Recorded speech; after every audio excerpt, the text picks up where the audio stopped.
Sujud teman-teman sekalian dilakukan dalam beberapa keadaan bagi kaum muslimin. Yang paling sering dan ini bisa masuk dalam wajib ataupun sunnah adalah yang dikerjakan dalam sholat. Kalau sujud dalam sholat wajib, maka juga hukumnya wajib. Ya, kalau sholat sunnah, karena semua sholatnya hukumnya sunnah, maka apapun di dalamnya juga berlaku sunnah. Ya. Dan ini adalah amal yang paling sering kita lakukan. Karena sholat wajib aja dalam sehari bisa 5 waktu sholat. Kita sudah tahu subuh, duhur, asar, maghrib, isya. Kemudian juga diikuti dengan sholat-sholat sunnah rawatib. Sholat-sholat sunnah yang mendampingi sholat wajib. Ada yang qobliyah, ada yang ba'diyah. Kemudian juga sholat-sholat sunnah tambahan yang sifatnya sunnah muakkadah sangat ditekankan seperti sholat malam, sholat duha. Dan ada juga sholat-sholat tambahan tatawwu yang seperti tahiyat masjid, sholat taubat, dan sholat-sholat yang lainnya tentunya yang mungkin butuh bahasan sendiri kalau ingin dirincikan. Tapi kita sedang ingin menitik beratkan tentang masalah sujudnya. Nanti akan panjang lebar kita bahas insyaAllah biidnillahi ta'ala tentang masalah apa yang akan dibahas, dimaksudkan oleh penulis dari yang dipaparkan di sini. Kemudian juga ada sujud tilawah. Sujud tilawah dilakukan pada saat seorang muslim atau muslimah, baik dalam sholat atau di luar sholat, kalau terlewat ayat, potongan ayat yang memerintahkan atau menganjurkan kita untuk sujud, maka kita pun sujud. Kalau dalam sholat misalnya, dia lagi baca tentang ayat sujud. Contoh misalnya dalam akhir surah ya, Al-Alaq ya, Iqra bismi rabbikal ladzi khalaq, akhir surahnya, akhir ayatnya itu ada tentang sujud ya. Kemudian juga ada potongan ayat di dalam surah Al-Hajj, ada juga dalam surah As-Sajdah, dan beberapa ayat-ayat yang lain itu memerintahkan kita untuk sujud. Maka seorang yang sholat sendiri atau berjamaah disunnahkan untuk sujud, kemudian dia kembali bangun lagi, lalu melanjutkan beberapa ayat, baik dari lanjutan surah atau dari ayat-ayat yang lain. Kalau misalnya ayat tilawah itu berada di akhir surah, maka dia boleh melanjutkan dengan surah yang lainnya. Kalau berada di tengah-tengah surah, maka anjuran ulama adalah melanjutkan setelah ayat sajadah itu. Ini dalam sholat. Di luar sholat sama juga kalau Anda lagi baca Quran, kemudian terlintas ayat tentang sujud, di sini sunnahnya Anda sujud. Tentu boleh saja kalau Anda tidak sujud karena ini adalah sunnah ya. Tapi ini jenis sujud yang dianjurkan. Dan sekarang alhamdulillah dengan adanya teknologi, perkembangan di percetakan ya Al-Quran, itu sudah diberikan tanda. Biasanya diberikan garis atau diberikan tanda seperti kubah atau apa saja yang sekarang mungkin cukup banyak orang yang berijtihad ya untuk mempermudah agar umat Islam faham kalau ini adalah ayat tentang sujud ya. Kemudian yang ketiga adalah sujud syukur. Sujud syukur ya.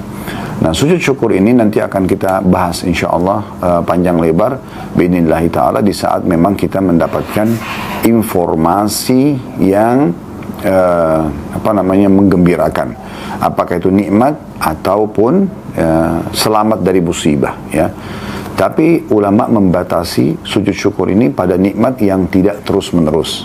Kayak misalnya kita tidak perlu sujud syukur dengan oksigen yang setiap saat kita bisa dapatkan, atau cahaya yang setiap saat bisa ditangkap oleh mata kita, atau berfungsinya anggota tubuh kita dan memang kita setiap hari tetap kita syukuri, tapi tidak butuh sujud syukur secara khusus. Tapi kalau nikmat yang jarang terjadi, Anda lulus kuliah, Anda diterima pekerjaan, Anda sembuh dari penyakit, Anda selamat dari satu musibah, bencana misalnya, maka Anda sujud syukur di sini ya. Nah, sujud tilawah dan sujud syukur kalau dalam sholat tentu sudah jelas harus ada wudu ya.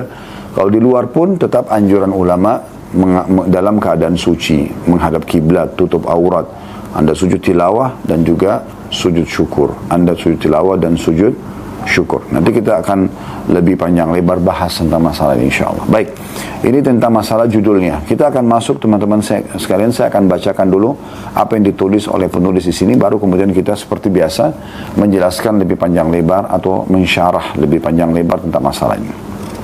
Baik, di halaman 69 di amal ke-23 sujud, penulis mengangkat dalil dari Ma'dan bin Abi Talha al-Ya'mari, dia berkata, saya bertemu Thauban radhiyallahu anhu.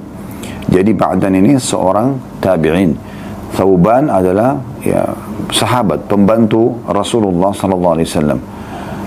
Kukatakan, kata Ma'dan, tolong beritahu aku sebuah amalan yang aku lakukan agar Allah memasukkan aku ke surga, atau amal perbuatan yang paling dicintai oleh Allah subhanahu wa ta'ala. Lalu kemudian Thauban pun terdiam. Di situ dikatakan dia terdiam, maksudnya Thauban, ini nama pembantu Nabi, terdiam. Lalu aku bertanya lagi, tapi dia masih diam. Lalu untuk ketiga kalinya aku bertanya, maka dia menjawab, saya pernah menanyakan hal itu kepada Rasulullah sallallahu alaihi wasallam, maka beliau pun menjawab, alaika bikathratis sujudi lillah, fa innaka la tasjudu lillahi sajdatan illa rafa'aka Allah biha daraja wa hatta anka biha khati'ah. Kata Nabi SAW kepada Thauban, dan ini Thauban sampaikan kepada Ma'dan apa yang pernah dia dengarkan dari Nabi SAW. Hendaklah engkau memperbanyak sujud kepada Allah. Kalau ingin masuk surga, ingin dicintai oleh Allah, hendaklah engkau memperbanyak sujud kepada Allah.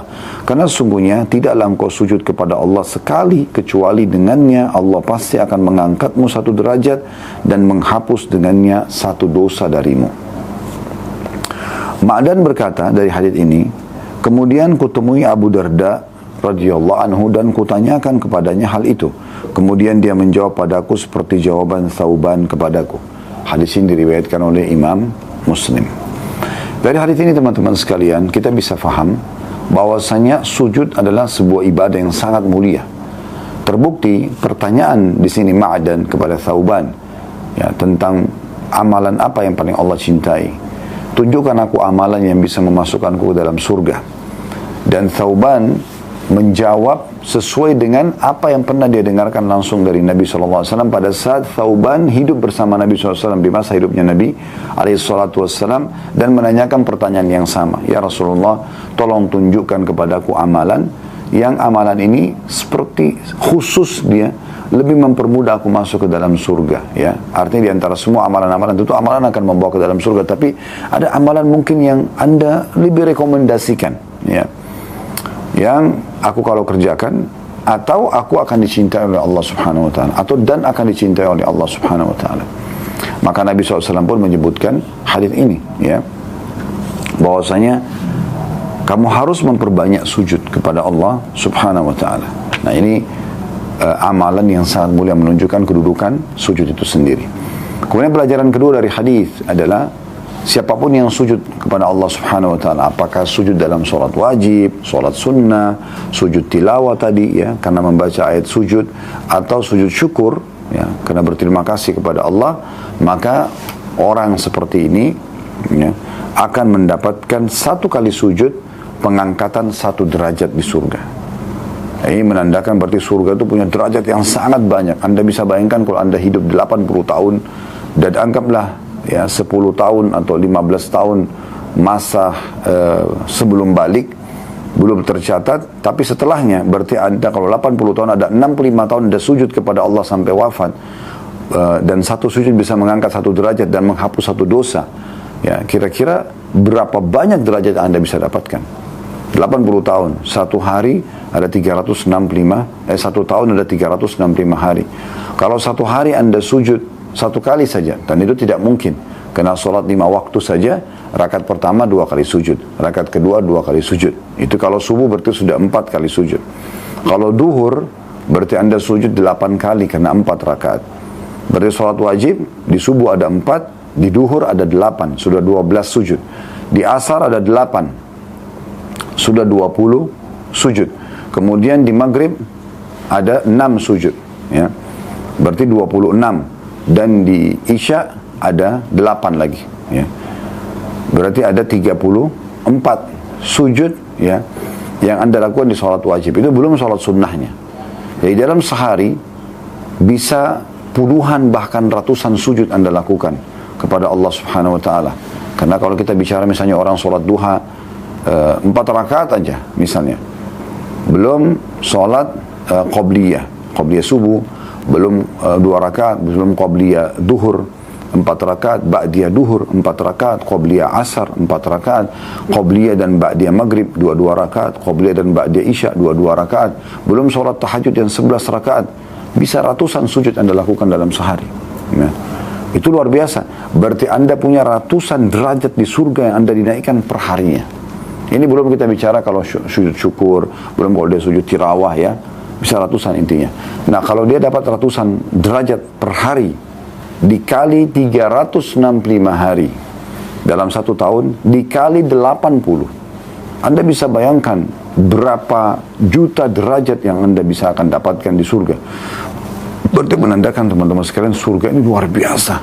Derajatnya sangat tinggi. Makanya Nabi SAW wajar membahasakan kepada para sahabat ridwanullah alaihim satu malam pada saat mereka lagi jalan bersama-sama. Kebetulan langit lagi sangat terang dan bintang gemerlapan seperti biasa kita lihat kalau langit lagi terang dan terlihat bintang-bintang ya. Cahayanya bisa terlihat walaupun mungkin jutaan kilometer dari mata kita atau lokasi kita. Tapi subhanallah kata Nabi SAW begini, apakah kalian lihat bintang-bintang itu? Kata para sahabat, tentu ya Rasulullah. Kata Nabi SAW, demi zat yang jiwaku dalam genggaman yang maksud demi Allah, nanti kalian akan melihat dari istana kalian di surga, istana-istana yang lain seperti kalian lihat bintang-bintang itu. Artinya sangat tinggi, jauh. Ya. Bahkan tidak tahu di sana fasilitas seperti apa, karena jauhnya jarak antara derajat satu derajat dengan derajat yang lainnya di surga nanti. Ya, semoga Allah SWT berikan kita derajat tertinggi. Allahumma amin. Dengan kemahamurahannya. Kalau dengan amal kita mungkin kita tidak mampu, tapi dengan kemahamurahan Allah SWT Allah mampu. Dan saya mohon dengan tulus semoga Allah SWT berikan kita semua derajat tertinggi di surga bagi yang mengikuti acara kita ini live ataupun siaran ulang insyaAllah. Allahumma amin. Jadi kata para sahabat, ya Rasulullah, kami lihat pada saat Nabi SAW mengatakan, ya, nanti kalian di istana kalian di surga, kalian akan lihat istana-istana yang lain seperti kalian lihat bintang-bintang itu, karena jauhnya, jaraknya. Maka kata para sahabat, ya Rasulullah, apakah itu khusus untuk nabi-nabi? Karena jauhnya jarak, kita cuma bisa lihat cahaya saja. Kita tidak tahu seberapa indahnya, seberapa sempurnanya fasilitas di sana nantinya. Maka kata Nabi SAW, tidak, tapi orang-orang saleh dari umatku. Jadi kita bisa dapatkan derajat itu. Semoga Allah SWT berikan dengan doa dan berusaha untuk memperbanyak sujud kepada Allah SWT, memperbanyak amalan-amalan yang mengangkat derajat kita di surga, seperti misalnya juga membaca Al-Quran dan menghafalnya, sebagaimana kata Nabi SAW di hari kiamat akan dikatakan kepada para penghafal Al-Quran, bacalah ya, secara tartil sebagaimana pernah kau baca di dunia, dan setiap satu ayat akan diangkat 1 derajat. Jadi Al-Quran ada 6.000 sekian ayat ya. Kalau orang hafal Al-Quran 30 juz, dia disuruh baca nanti, jadi 1 ayat 1 derajat, 6.000 ya. Sekian ayat, itu luar biasa ya. Itu bisa didapatkan nanti di surga. Begitu juga dengan orang memperbanyak langkah menuju ke masjid, sudah kita bahas pada pertemuan yang lalu, karena setiap langkah kakinya akan diangkat 1 derajat di surga, dan seterusnya ya. Banyak sekali cara-cara untuk mendapatkan derajat di surga. Tapi yang jelas ya, ini satu hal yang luar biasa ya, menunjukkan tentang sujud itu akan menambah derajat kita di surga dan menandakan bahwasanya memang di surga itu tinggi sekali derajatnya. Jadi jangan sia-siakan. Karena nanti orang di akhirat tidak bisa menentukan, ya Allah saya mau derajat yang kesekian, tapi amal Anda di sekarang di dunia ini, mumpung Allah kasih kesempatan untuk menentukan derajat Anda di surga nanti. Dan faedah yang ketiga adanya pembersihan dosa ya. Dengan sujud ini, setiap sujud maka akan diampuni 1 dosa. Mirip tadi, Anda bisa ratusan sujud per hari, berarti bisa ratusan dosa dimaafkan. Selain istighfar Anda, selain langkah kaki menuju ke masjid Anda, selain Anda beramal soleh dan sedekah, bakti pada orang tua, jenguk orang sakit, nasihat yang baik, majelis ilmu, banyak sekali pembersihan dosa dan peninggian derajat yang luar biasa di sisi Allah Subhanahu wa taala. Nah, ini 3 buah faedah yang bisa kita ambil dari hadis ya. Kita juga ingin tambahkan poin penting di sini teman-teman sekalian, dari kisah Ma'dan bin Abi Talha ini adalah pentingnya, ini mungkin kita bisa tambahkan sebagai faedah keempat sebenarnya ya, dari hadis ini tentang kedudukan Ma'dan dan bagaimana seorang muslim harusnya sering bertanya apa yang dia belum paham ya, atau apa yang bisa dia mudah kerjakan dari amal saleh yang meninggikan derajat dia kepada seseorang yang ahli tentunya. Anda hadir dengarkan ceramah, dengarkan tilawah Al-Quran, ya, terjemahannya, tafsirnya, lalu kemudian Anda tanyakan. Nah, pertanyaan Anda ini sangat penting. Seperti di sini pertanyaan Ma'dan kepada Thauban. Dia tahu ini pembantu Nabi SAW, sahabat Nabi.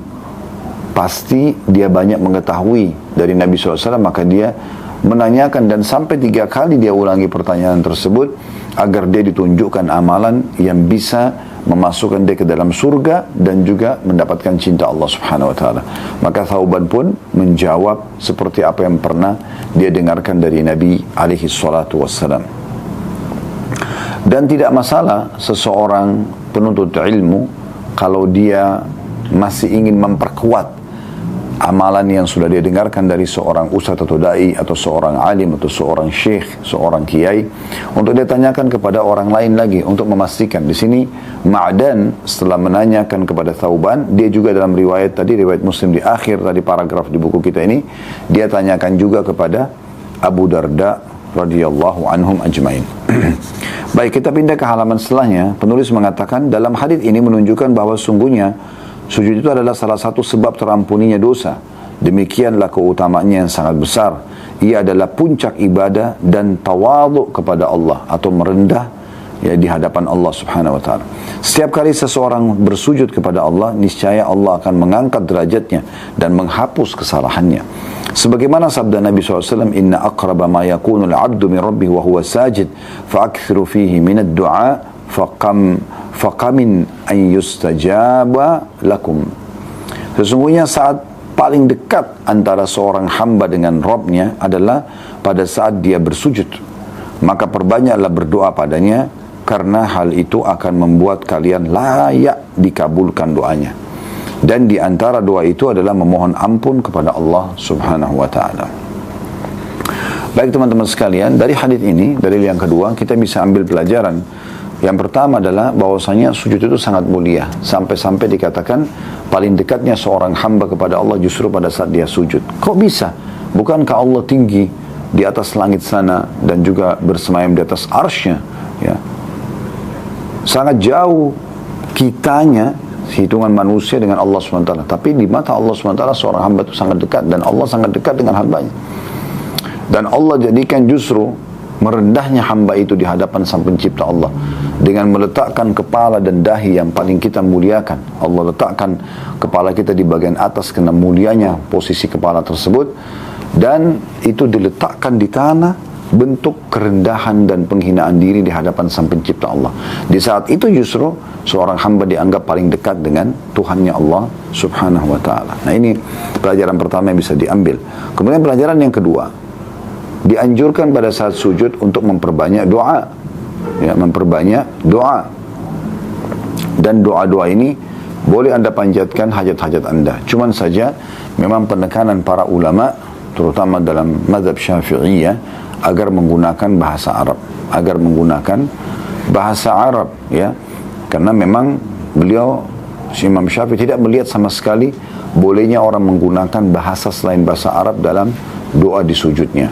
Nah, kalau Anda mau lebih tepat, Anda pilih saja dan mempelajari doa-doa sujud yang diajarkan dalam sholat oleh Nabi SAW. Karena ada banyak ragam ya, seperti Subhana Rabbil A'la, Subhana Rabbil A'la wa bihamdi, Subuhun Qudusun Rabbul Malaikati wal Ruh, Subhana dhil Jabaruti wal Malakuti wal Kibriyai wal Azama, Subhanakallahumma bihamdika Allahumma gfirli, wa Allahumma laka sajadtu wa bika amantu wa laka aslamtu, sajada wajhi alladhi khalaqa wa sawwara fatabarakallahu ahsanul khaliqin, Allahumma ighfir li dhanbi kullah dikkah wa jinna awwal wa akhir wa alaniyata wa sirrah, Allahumma inni a'udzu biridhaka min sakhatik wa bi mu'afatika min 'uqubatik fabika minka la uhsi thana'an 'alaika anta kama athnaita 'ala nafsik. Jadi doa-doa ini banyak sekali pilihannya yang sudah disunnahkan oleh Nabi SAW. Maka yang paling tepat Anda baca doa-doa ini dengan meyakini bahwasanya inilah doa terbaik yang dipilihkan oleh Allah Subhanahu wa taala. Namun kalau Anda punya hajat, Anda boleh sampaikan, cuma Anda usahakan bisa membacanya dalam bahasa Arab. Itu jauh lebih baik, ya. Seandainya lagi sakit, Anda mengatakan ya Syafi wahai zat yang maha penyembuh penyakit, ishfini, sembuhkanlah aku. Contoh saja ya, seperti itu kurang lebih gambarannya ya. Dan di sini dikatakan doa yang dipanjatkan pada saat sujud itu adalah sangat ya, layak untuk dikabulkan, sangat layak untuk dikabulkan. Nah ini teman-teman sekalian penjelasan paparan penulis tentunya.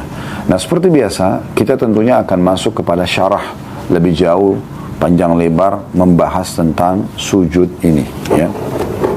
Baik, yang pertama teman-teman sekalian yang harus kita perhatikan ya, yaitu tentang masalah sujud syukur dulu ya. Saya ingin membahas tentang sujud syukur. Sujud syukur ini teman-teman sekalian landasan hukumnya adalah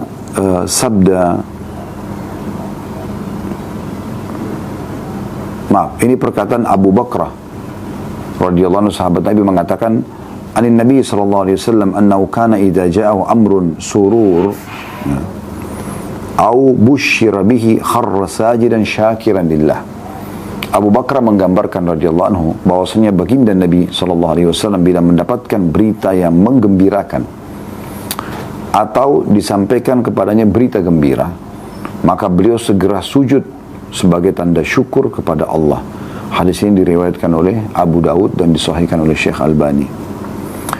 Juga dari hadis Ka'ab bin Malik radhiyallahu anhu yang diriwayatkan oleh Imam Bukhari, di mana ketika beliau ya, diberitahu bahwasanya Ka'ab atau taubat Ka'ab di kasus Ka'ab tidak hadir di perang Tabuk, maka beliau pun tersungkur bersujud kepada Allah Subhanahu wa taala. Ya.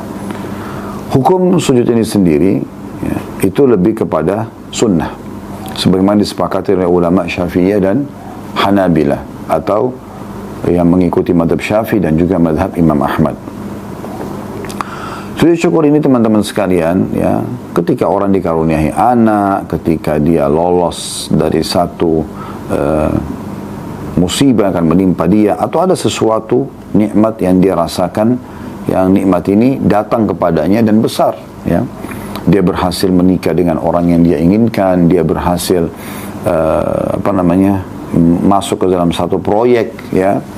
Namun ulama Syafi'i dan Hanabilah ini mayoritasnya mereka mengatakan la yushra' as-sujud listimrari ni'ami li'annaha la tanqati'. Hanya saja tidak disyariatkan untuk disunnahkan sujud syukur karena mendapatkan nikmat yang sifatnya terus-menerus yang tidak pernah terputus. Nah, saya bilang tadi contoh oksigen yang kita hirup misalnya itu tidak membutuhkan untuk ya, sujud syukur secara khusus ya. Tapi nikmat-nikmat yang memang bukan tiap hari. Tentu kita tetap syukuri ya kesehatan yang Allah berikan, kita bisa menghirup oksigen dengan baik, kita bisa makan sampai kenyang ya, dan seterusnya, ini kita syukuri. Tapi syukurnya dengan alhamdulillah, kita ucap alhamdulillah, lalu kita gunakan nikmat-nikmat yang ada itu di atas ketaatan kepada Allah, itu iya. Tapi sujudnya itu enggak dilakukan dan tidak disyariatkan atau disunnahkan kalau nikmat itu memang yang rutin kita dapatkan ya. Tapi sujud ini menyempurnakan kalau nikmat itu memang nikmat yang besar, yang mungkin bukan hal yang mudah untuk kita dapatkan ya, atau bukan sebuah rutinitas yang kita dapatkan. Kalau orang luput dari sujud syukur, Ramli rahimahullah mengatakan wa tafutu sajdatu syukur bitulil fasli bainahu wa baina sababiha. Kalau seandainya seseorang itu sudah terlalu lama kejadian nikmat itu berlalu, maka berarti sudah tidak disyariatkan lagi atau disunnahkan untuk dia sujud syukur. Yang disunnahkan seperti riwayat tadi Abu Bakar, riwayat Abu Daud radhiyallahu anhu, di mana beliau menyampaikan Nabi SAW kalau begitu mendapatkan berita langsung sujud. Nah di situ ya yang ditekankan dalam hadis. Jadi bukan berlalu sebulan, 2 bulan, 1 tahun baru Anda sujud syukur, tidak. Tapi di waktu Anda mendapatkan berita gembira tersebut, Anda langsung sujud syukur. Dan tata caranya adalah dia seperti sujud tilawah. Nah, nanti sujud tilawah sekaligus kita bahas ya. Sebenarnya sujud tilawah yang tadi saya bilang kalau terlintas ayat tentang sujud, Anda sujud dengan 1 kali sujud saja. Ya, cuman memang dalam keadaan suci, menghadap kiblat dan bertakbir pada saat mau sujud. Allahu Akbar, sujud ya, sekali sujud saja. Bacaannya adalah bacaan sujud. Seperti kalau Anda sujud baca subhana rabbiyal a'la misalnya, atau salah satu dari tadi ada 7 atau 8 doa yang sudah saya sebutkan ya, subhana rabbiyal a'la wa bihamdi, pilihannya ya. Yang pertama subhana rabbiyal a'la, yang kedua subhana rabbiyal a'la wa bihamdi, Anda bisa baca. Yang ketiga subuhun qudusun rabbul malaikati war ruh, Anda bisa baca. Yang keempat subhanadzil jabarut wal malakut wal kibriyai wal azama. Yang kelima Anda bisa baca subhanakallahumma bihamdika Allahumma gfirli. Yang keenam Anda bisa baca Allahumma laka sajadtu wa bika amantu wa laka aslamtu sajada wajhi alladhi khalaqahu wa sawwara fa tabarakallahu ahsanul khaliqin. Anda juga bisa ya kuatkan kalau Anda mau tambah dengan doa yang tadi, Allahumma gfirli dhanbi kullah dikka wujidna awwal wa akhir wa alaniyata wa sirrah. Kemudian juga ditambah dengan doa yang lain, Allahumma inni a'udzu biridhaka min sakhatik, ditambah dengan doa-doa yang kalau Anda mau baca ya, apapun doa Anda mau baca bisa saja, tapi kalau Anda mau cukupkan dengan bacaan doa sujud bisa ya. Kemudian ya Allah, ada tadi tambahan yang ke-8 itu, Allahumma inni a'udzu biridhaka min sakhatik wa bi ma'afatika min uqubatik wa bika minka la uhsi thana'an 'alaika anta kama athnayta 'ala nafsik. Ini yang ke-8-nya ya. Baik, selanjutnya setelah Anda sujud, Anda baca tadi ya, kemudian Anda bertakbir kembali pada saat bangun ya, Allahu Akbar gitu ya, pada saat bangun dari sujud, tapi tidak ada salam, tidak ada tasyahud ya. Tidak ada salam, tidak ada tasyahud. Nah, ini dua-duanya sama, sujud tilawah sama sujud syukur ya. Dan sujud syukur ini dikerjakan di luar sholat. Kalau sujud tilawah dalam sholat atau di luar sholat ya, itu bedanya. Kalau sujud syukur karena nikmat ada, kalau sujud tilawah karena ayat tilawah yang ada. Pertama, sujud syukur dikerjakan hanya di luar sholat. Kalau sujud tilawah bisa dalam sholat, kalau pas lewat ayat tentang sujud, dan bisa dikerjakan di luar sholat kalau Anda sedang ya tidak sholat gitu kan. Anda baca ayat Al-Quran tentang sujud lalu Anda sujud ya. Dan sujud syukur dan sujud tilawah ini itu hukumnya boleh dikerjakan walaupun di waktu yang terlarang ya. Walaupun di waktu yang terlarang ya. Jadi kita misalnya kan habis asar ya, tidak ada sholat sunnah, kemudian habis subuh tidak ada sholat sunnah, dilarang oleh Nabi SAW karena iblis sedang mengeluarkan tanduknya dan para pengikutnya sedang menyembahnya gitu kan. Makanya tidak ada ba'diyah subuh, tidak ada ba'diyah asar. Dua waktu ini kena dilarang untuk sholat teman-teman sekalian. Tapi sujud boleh, sujud syukur atau sujud tilawah. Kenapa? Karena dia kata para ulama bukan sholat. Yang dilarang adalah sholat, tapi sujud ini boleh saja. Nah, ini berhubungan dengan masalah sujud syukur dan sujud tilawah.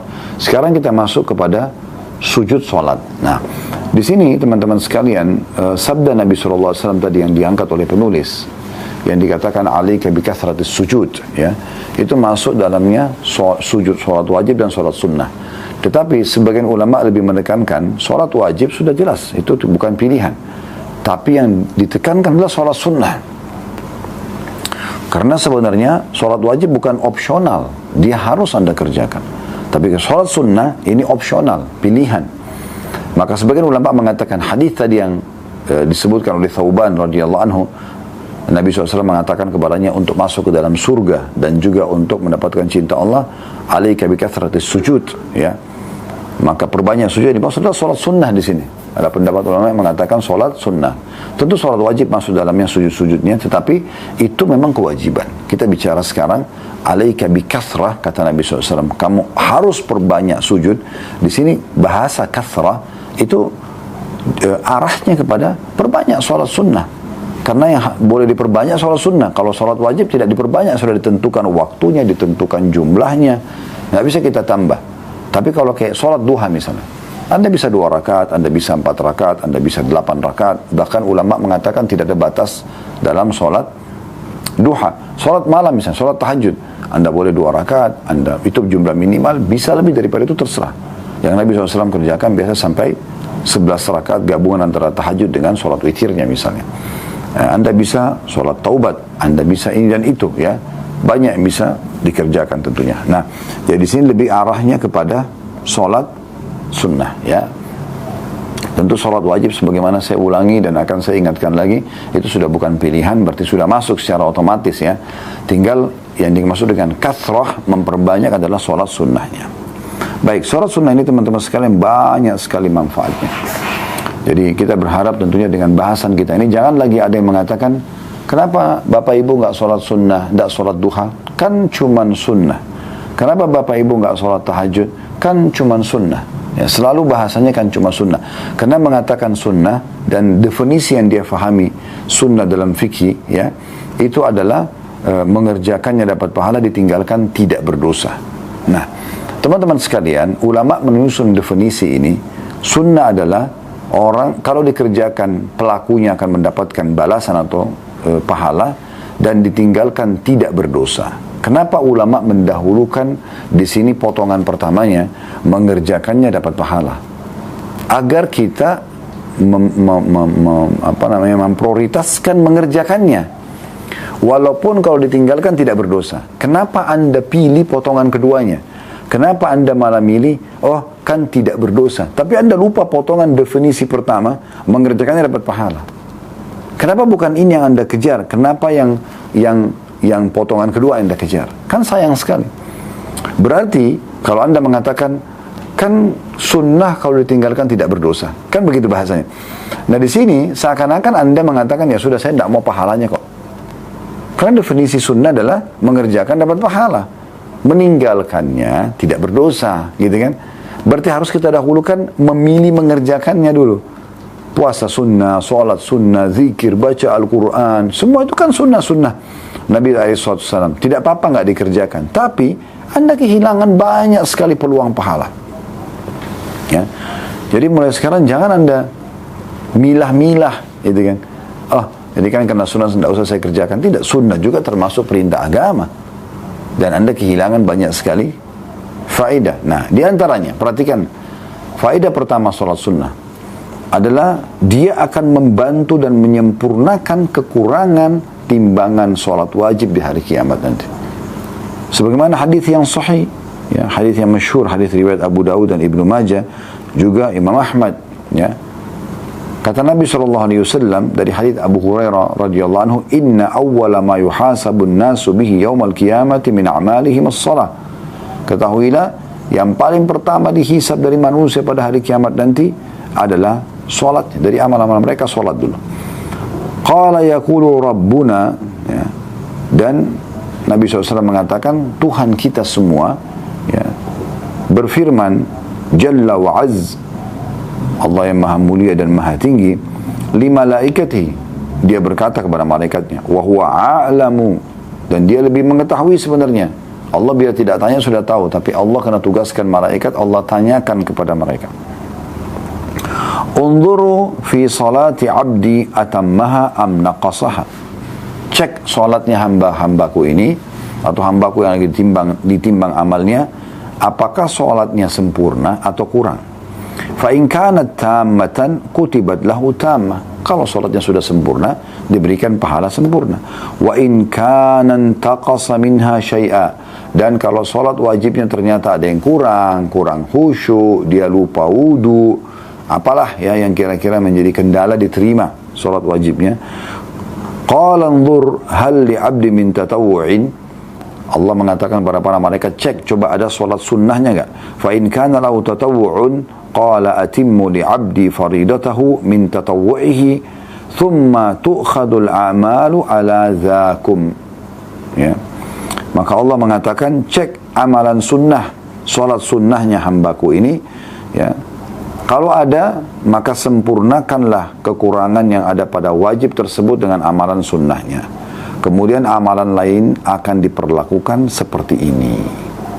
Maksudnya, puasa sunnah akan menyempurnakan kekurangan Ramadan. Kalau Ramadan sudah sempurna, maka puasa sunnahnya akan menyempurnakan.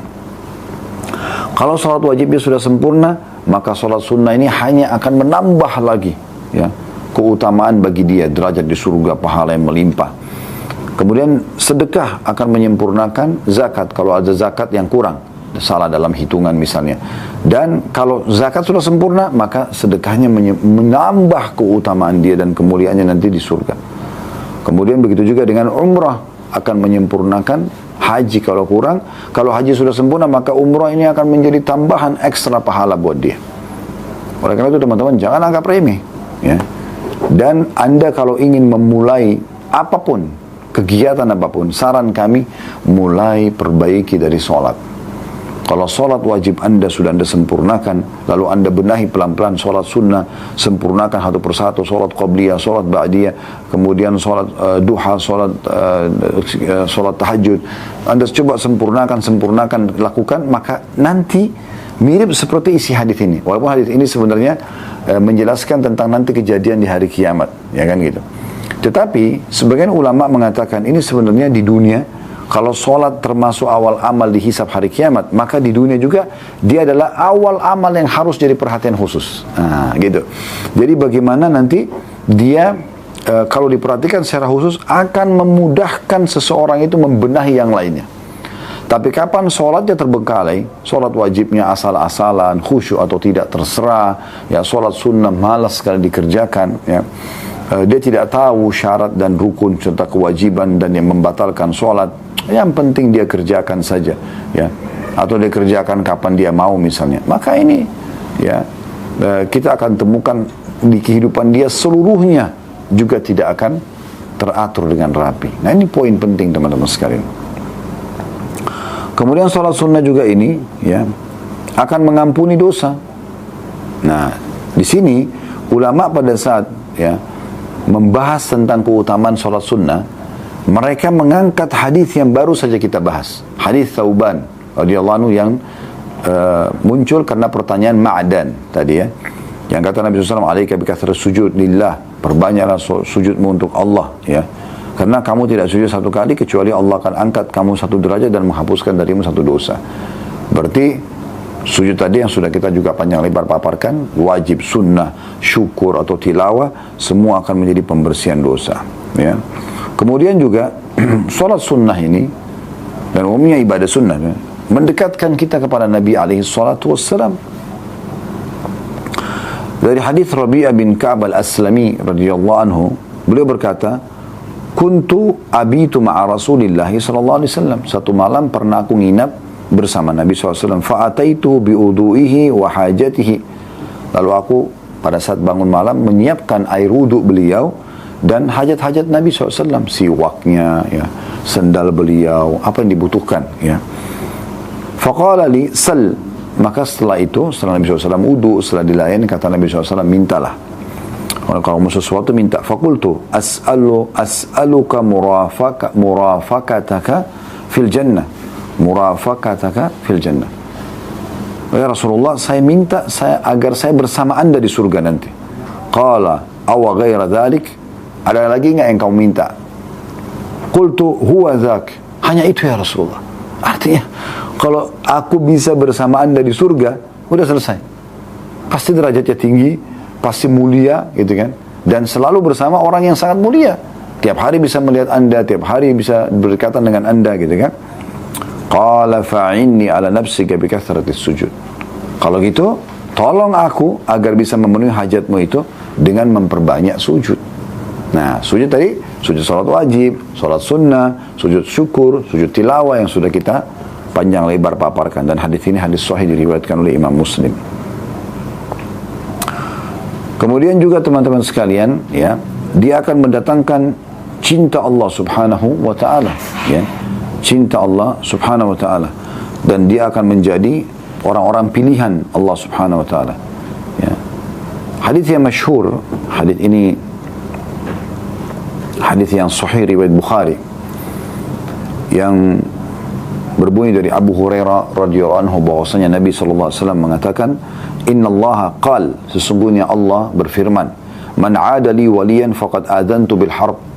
Siapa yang menyakiti waliku, orang yang dekat denganku, ya, orang-orang mukmin, mukminah disakiti, maka aku telah iklankan perang kepada orang tersebut.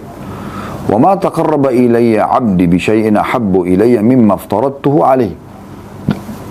Dan ketahuilah, kata Allah SWT, tidak ada satupun amalan yang lebih aku cintai dari yang dikerjakan hambaku dari apa yang aku wajibkan kepadanya. Maksudnya yang paling Allah cinta adalah amal wajib. Oleh karena itu teman-teman sekalian, sholat wajib, puasa Ramadan, zakat, haji ini harus dikerjakan sesempurna mungkin, sebaik mungkin. Ya, betul-betul dijaga kualitasnya, ya, disempurnakan kuantitasnya sesuai dengan syariat Allah Subhanahu Wa Taala. Karena ini yang paling dicintai oleh Allah Subhanahu Wa Taala. Setelah itu kata Allah, wa ma yazalu abdi yataqarrabu ilai bin nawafil hatta uhibbu. Dan terus saja seorang hamba atau hambaku mendekatkan diri kepadaku dengan amal-amal sunnah, sholat sunnah, puasa sunnah, zikir, baca Quran, apa saja, sampai aku mencintainya. Berarti kan mendatangkan cinta Allah SWT. Ya. Faida ahbabtuhu, dan kalau aku sudah mencintai hamba tersebut, kuntu sam'ahu ladhi yasma'u bihi. Saya akan jaga pendengaran dia gunakan untuk mendengar, tidak akan mendengar yang haram lagi. Dia akan dengar selalu yang baik-baik saja. Wa basarahu alladhi yubsiru bihi, dan aku akan jaga penglihatan yang digunakan untuk melihat.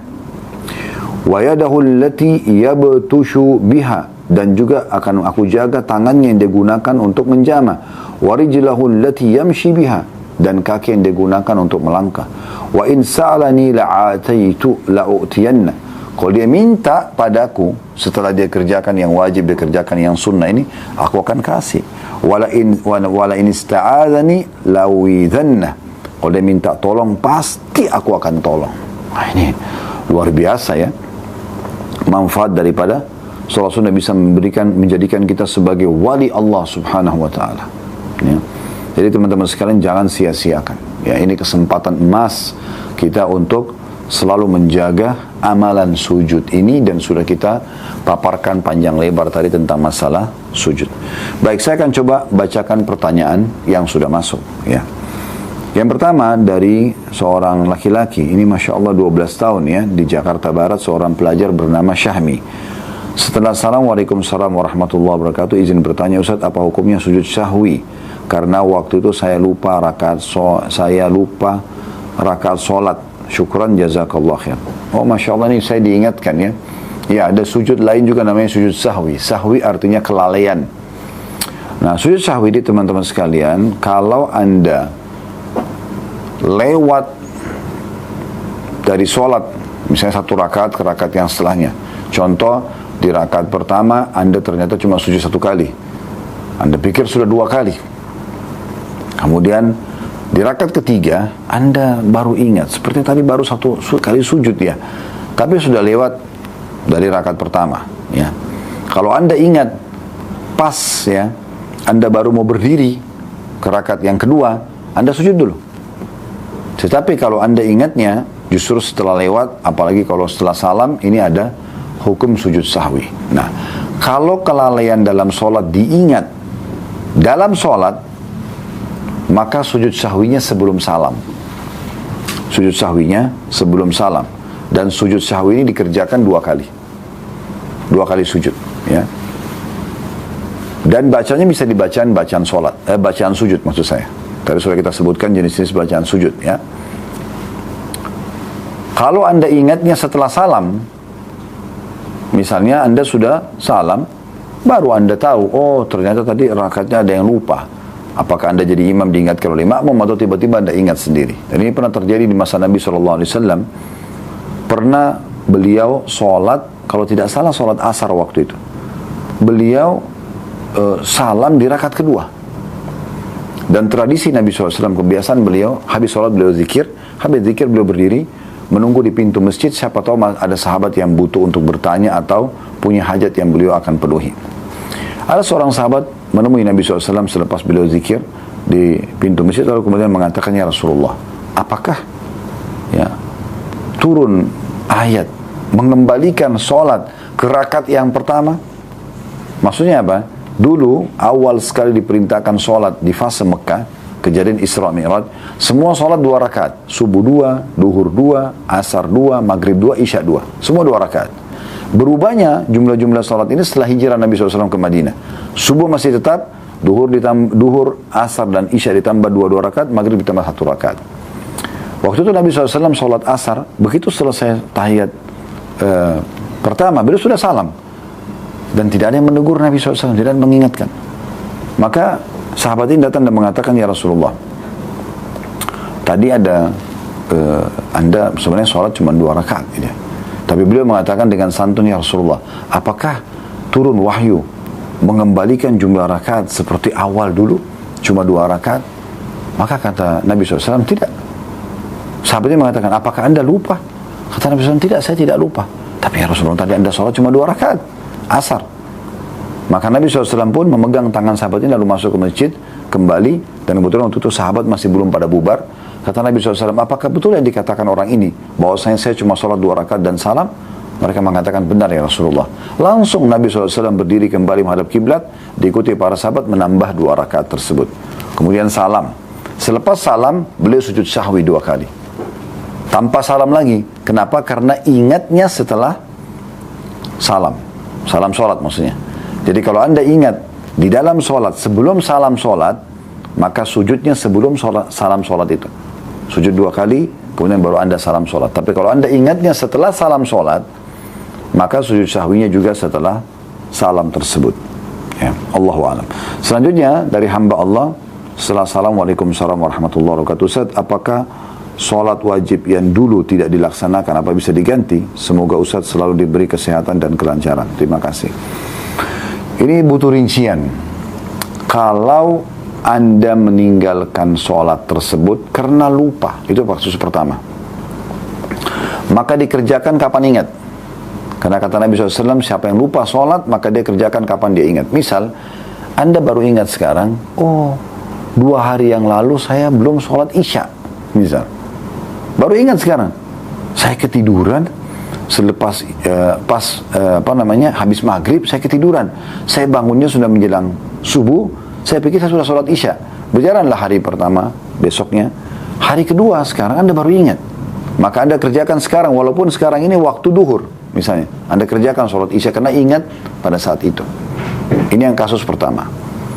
Kasus yang kedua adalah, kalau ada orang yang ketiduran, atau punya uzur, misalnya terjadi bencana alam, terjadi peperangan, tidak memungkinkan dia untuk sholat di waktunya. Seperti contoh, waktu terjadi perang Khandaq, di hari terakhir penyerangan orang-orang pasukan Ahzab ke Madinah, itu mereka tidak berhenti menyerang sehari penuh. Sampai Umar datang kepada Nabi SAW mengatakan, ya Rasulullah, ini orang-orang ini betul-betul menyibukkan kita, sampai saya telat sholat asar. Saya baru sholat asar sekarang menjelang maghrib pada saat itu, atau sudah masuk waktu maghrib. Jadi menjelang maghrib beliau sudah sholat asar, baru kemudian masuk waktu maghrib. Kata Nabi SAW, saya saja belum sempat sholat, hai Umar, karena keadaan genting, nggak memungkinkan, nggak tahu harus bagaimana. Nah ini keadaannya beda, gitu kan? Juga Nabi SAW pernah bersabda kepada para sahabat, siapa yang mengaku beriman kepada Allah dan hari akhir, maka jangan ada yang sholat asar kecuali di pemukiman suku Quraidah setelah perang Ahzab tadi. Maka sahabat jalan ke sana. Ada di antara sahabat yang memahami dengan jalan sholat asar saja. Kemudian nanti jalan lanjutkan jalan karena waktu asar sudah masuk. Ada sebagian mengatakan tidak. Nabi SAW mengatakan jangan sholat asar kecuali di Quraidah. Maka ada di antara sahabat tiba di sana sudah maghrib.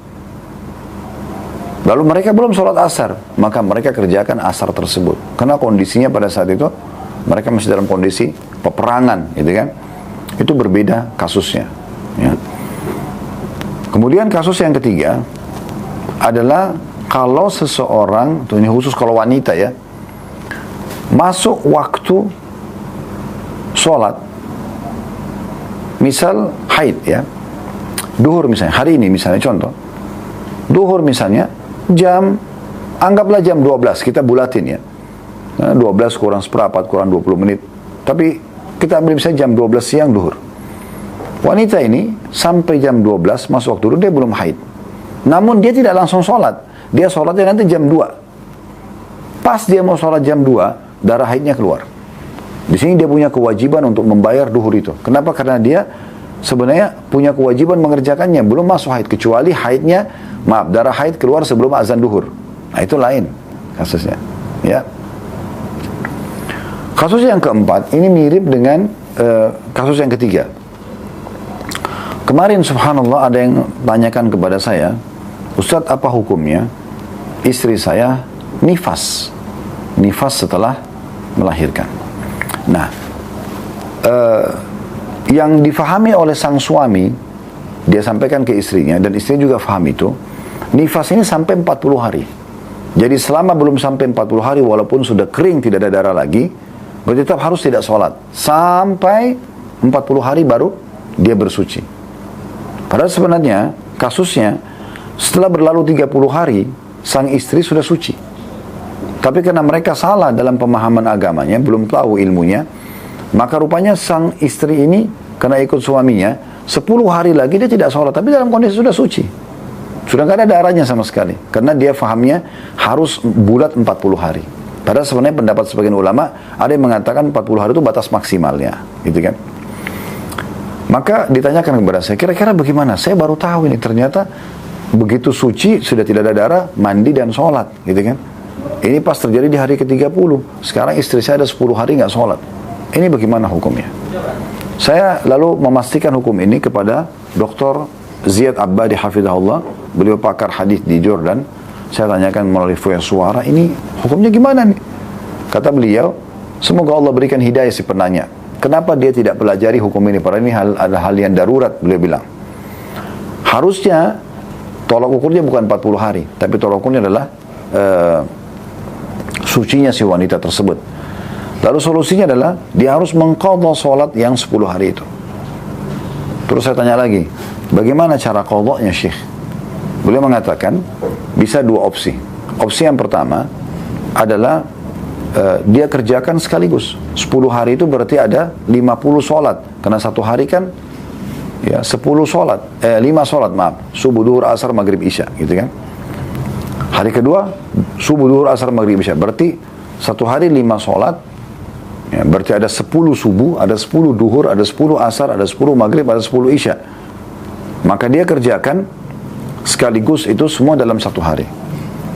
Dia bayar semuanya. Ya. Atau dia kerjakan masing-masing di waktu sholat. Misalnya, dia mulai besok subuh, habis sholat subuh, dia kerjakan lagi 5 subuh yang lain dengan niat untuk mengqadha 5 hari. Besok lusanya, dia kerjakan lagi 5 subuh. Berarti 10 subuh habis yang dia harus qadha. Duhur juga sama. Habis sholat duhur, hari ini dia bayar 5 duhur, kemudian besoknya 5 duhur lagi. Begitu juga asar, begitu juga maghrib, begitu juga isya. Nah ini kasus ya tentang masalah qadha. Nah tidak berlaku, ini poin yang kelima, tidak berlaku qadha teman-teman bagi orang yang sengaja meninggalkan sholat. Tidak berlaku qadha. Misalnya ada orang sengaja memang nggak mau sholat duhur. Masuk waktu asar, dia diajak oleh temannya pergi ke masjid, dia ikut. Habis asar ada pengajian, membahas tentang wajibnya sholat misalnya dan keutamaannya. Dia tertarik untuk ngerjain sholat. Apakah boleh dia kerjakan duhur yang dia tinggalkan secara sengaja? Dia qadha? Nggak boleh. Karena dia meninggalkan sholat secara sengaja. Bukan ada udhurnya. Nah orang seperti ini tidak ada qadha bagi dia. Allahu a'lam. Baik, selanjutnya dari hamba Allah di Bandung. Setelah salam, Waalaikumsalam warahmatullahi wabarakatuh. Ustaz izin bertanya, apakah boleh berdoa di saat sholat fardu di rakaat terakhir, baca doa kunut untuk mendoakan saudara muslim di Palestina, tapi dengan melihat teks karena belum hafal doanya? Apakah sah sholatnya? Mohon pencerahannya Ustaz, barakallahu fikum. Ini namanya kunut nazilah ya. Dikerjakan oleh Nabi SAW di 5 waktu sholat, di subuh, duhur, asar, maghrib, isya. Jadi bersuara. Ya, dan ini Anda bisa baca seperti kunut umumnya. Allahumma hdina fiman hadait wa afina fiman afait dan seterusnya sampai akhir. Terakhir Anda tinggal menambah ya, misalnya Allah mansur muslimina fi Palestina contohnya. Ya Allah tolonglah menangkanlah saudara kami di Palestina.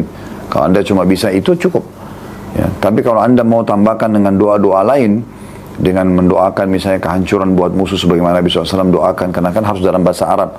Terus kemudian Anda hanya bisa lihat teksnya, maka tidak ada masalah. Semoga Allah SWT terima itu ya. Tapi ini kunut nazilah bukan satu wajib ya. Boleh saja Anda baca, boleh juga tidak. Tapi kalau Anda sedang jadi imam, seharusnya Anda bisa mengucapkan dalam bahasa Arab ya. Minimal Anda menghafalnya dulu sebelum jadi imam. Beberapa doa untuk kemenangan muslimin, beberapa potong kata-kata untuk kemenangan muslimin, dan beberapa kata untuk kehancuran musuh-musuh seperti itu. 3 pertanyaan terakhir mungkin ini ya dari hamba Allah seorang ikhwan setelah Assalamualaikum warahmatullahi wabarakatuh. Semoga maaf, beliau mengatakan sehat selalu Ustaz dan tim. Allahumma amin, dan semoga kita begitu semuanya ya. Ustaz, pertanyaan di luar tentang sujud, namun ana benar-benar ingin mengetahui bagaimana cara yang benar untuk melakukan sholat taubat yang sesuai dengan sunnah. Jazakallah khairan atas jawabannya Ustaz. Wa iyyakum tentunya ya. Semua yang mengucapkan jazakallah khairan barakallahu fikum ini dari tadi saya sempat juga belum membacakan itu ya. Penanya kedua tadi ketiga mengucapkan itu. Kemudian penanya pertama juga sama ya. Yang saya langsung jawab saja, semoga Allah SWT membalas Anda semua dengan hal yang sama sebagaimana doakan kami ya. Kalau salat taubat itu hadis Nabi SAW yang masyhur berbunyi, tidak ada seorang hamba yang melakukan dosa kemudian dia bersuci, menyempurnakan wudunya, kemudian dia sholat 2 rakaat, di sini dia niatkan sholat taubat, kemudian dia setelah salam beristighfar kepada Allah, atau dia beristighfar di dalam sholatnya itu, kecuali Allah akan maafkan kesalahannya. Jadi sholat ini sholat sunnah 2 rakaat seperti biasa ya. Anda boleh kerjakan seperti Anda sholat duha, seperti Anda sholat tahajud, mirip seperti itu. Jadi tidak ada tata cara khusus dalam sholat taubat. Kemudian selanjutnya dari Mustafa, seorang laki-laki 20 tahun di Bali, jika kita qobliyah subuh sering telat, apakah boleh qobliyah subuh dikerjakan setelah subuh? Kalau bahasa Anda, ya, ini Akh Mustafa, sering telat, ini diubah polanya, jangan telat. Caranya, ke masjid sebelum azan, gitu kan? Atau pas azan Anda sudah di masjid, sehingga antara azan iqamah semuanya orang di masjid sholat, supaya Anda nggak telat. Sehingga jangan sering, karena sering ini susah sekali untuk diberikan jawaban, dan para ulama pun tidak memberikan solusi bagi orang yang sering melakukannya. Kalau orang itu melakukan jarang, sesekali pernah terjadi, dia tiba di masjid, dia niat mau sholat qobliyah atau sunnatul fajr, tapi tiba-tiba sudah iqamah. Apakah boleh dia kerjakan setelah sholat subuh? Boleh, tapi bukan rutinitas, bukan selalu telat setiap hari gitu ya. Tapi sesekali, nggak ada masalah. Boleh dia kerjakan setelah sholat subuh. Terlebih lagi kalau memang dia sudah rutin mengerjakan sholat sunnah ini. Yang terakhir dari Yulfia Sari, setelah Assalamualaikum warahmatullahi wabarakatuh, izin bertanya, jika sujud syukur, apakah menghadap kiblat dan sudah berwudu? Ini sudah kita jelaskan tadi ya. Jadi memang menghadap kiblat dan dalam keadaan bersuci. Allahu a'lam. Baik teman-teman sekalian, di penghujung acara kita ini kita mengajak teman-teman sekalian untuk partisipasi, mendukung channel dakwah kita ini di YouTube dengan subscribe, like, dan juga loncengnya, sehingga Anda selalu dapat notifikasi yang baik. Berikan komen-komen positif ya. Begitu juga teman-teman di Instagram, di Facebook, di TikTok, follow, sebarluaskan flyer dakwah, ajak mereka, teman-teman, kerabat, siapapun yang ada di grup, yang di WA kita atau di medsos kita, ajak mereka, sebarluaskan flyer di medsos Anda. Mungkin ada 1-2 orang yang ikut mendengarkan ceramah lalu dapat hidayah, Anda akan dapat pahalanya. Kata Nabi SAW kepada Ali bin Abi Thalib radhiyallahu anhu, sesungguhnya hai Ali, kalau ada 1 orang mendapatkan petunjuk karena kamu dapat hidayah, maka itu lebih baik daripada unta merah. Maksudnya sesuatu yang sangat dicukai orang di masa itu. Harta paling mahal bagi mereka adalah unta merah. Lebih daripada itu, kita juga akan mendapatkan pahala orang itu selama dia atau semenjak dia taubat dan dia atau mengerjakan amal soleh tersebut, ya, maka kita akan panen pahala dia. Jadi ini satu poin yang sangat baik ya. Dan di media kita tahu tentu cukup banyak orang-orang yang menyebarkan kemaksiatan, kemungkaran, kebatilan, dan kita harus menggunakan media ini justru untuk kebaikan. Sebagaimana Allah SWT berfirman dalam surah Al-Maidah surah nomor 5 ayat 2, wa ta'awanu 'alal birri wat taqwa, saling dukung-mendukung dalam kebaikan dan ketakwaan, wa la ta'awanu 'alal itsmi wal 'udwan, dan jangan saling dukung-mendukung dalam kemaksiatan dan pembangkangan kepada Allah Subhanahu wa taala. Juga teman-teman sekalian, bagi yang berminat untuk selalu mendekatkan diri kepada Allah SWT dengan sedekah, dengan infaknya, bisa bergabung bersama kami di Yayasan Sedekah Kreatif, dan kami mengajak Anda untuk menjadi donatur tetap kegiatan Inso Infak Sedekah untuk mendukung dakwah kami. Kemudian ada alokasi zakat mal, ada alokasi bunga bank, ada proyek gali sumur, ada proyek tangkap bencana, ada banyak proyek santunan bagi janda yang tidak mampu, anak-anak yatim, ada rumah Al-Quran, dan segala macam aktivitas kami yang bisa Anda lihat di medsos Yayasan Sedekah Kreatif. Dan bagi teman-teman yang berminat untuk haji dan umroh bersama kami, Anda bisa bergabung bersama kami di travel yang Allah amanahkan Uhud Tour. Anda bisa juga datang di medsos Uhud Tour, dan lebih panjang lagi Anda bisa bertanya kepada customer service yang tentu ada tertera nomor telepon di situ. Kalau benar dari Allah, kalau salah dari saya mohon dimaafkan teman-teman sekalian. Subhanakallahumma bihamdika asyhadu an la ilaha illa anta astaghfiruka wa atubu ilaik. Wassalamualaikum warahmatullahi wabarakatuh.